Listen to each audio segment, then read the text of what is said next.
Здравейте, приятели!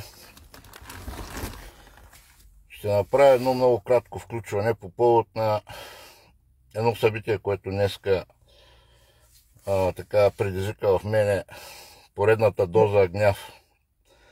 Както знаете, днеска на имения ден нашите приятели от Маджаро Обединение 29 ни се обадиха по повод на казуса, който на два пъти ходиме в Маджаро, а то е, че там има един местен феодал деребей, който раздава справедливостно избирателно само срещу хора, които не са гласували за него. И са получили предизвестие за събаряне на един навес, който той навес стои от десетки години, там 12-13 години или повече, доколкото знам. Ще се обърна към въпросния феодал деребей, тъй като преди малко се обадих и на 112, разговарях с дежурния в Хармали. Очаквам да ми се обадят някои от началниците, може би в Хасково или от национално МВР, няма значение, важно е да се разбереме. Ще отправя един апел към феодала деребей Ерджан Юсуф, кмет на град Маджарово. Господин деребей, идваме няколко пъти в Маджарово по повод на това, че ти прилагаш избирателно закона в Маджарово като кмет. Отправяме ти официален сигнал, предупреждение. Господин феодал деребей, или прилагай закона за всички, включително и за себе си, като бутнеш първо твоя собствен незаконен гараж, почни с незаконните постройки на всички, които са гласували за тебе в регион Маджарово, и тогава карай наред всичко, което е незаконно там. Ние сме за прилагане на закона в Република на България. Но господин феодал деребей,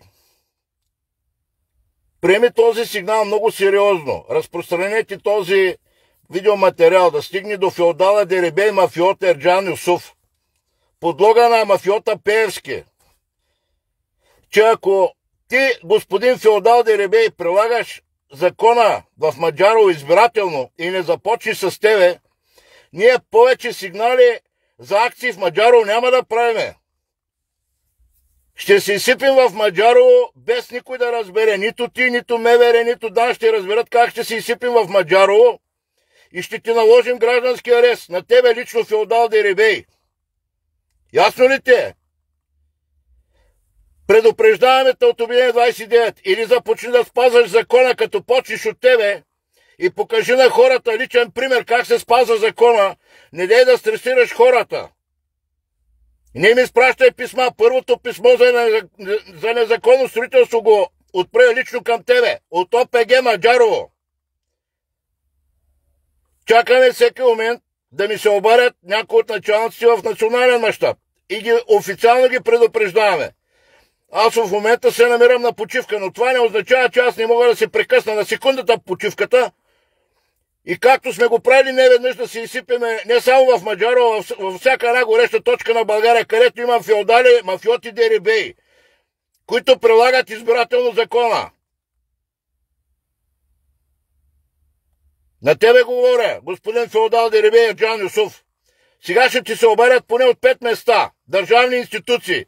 И ако те тази вечер не си влязат в качеството на държавни институции, ще видиш кой управлява държавата. Държавата управляваме ние, народа, българския народ. Ясно ли те, господин феодал деребей? Член 1, алинея 2. Цялата власт проистича от народа. И тогава няма да имаш шанс да се оправдаваш нито на МВР, нито на ДАНС, когато ти се изсипим пред вратата. От мен е толкова. Държи България!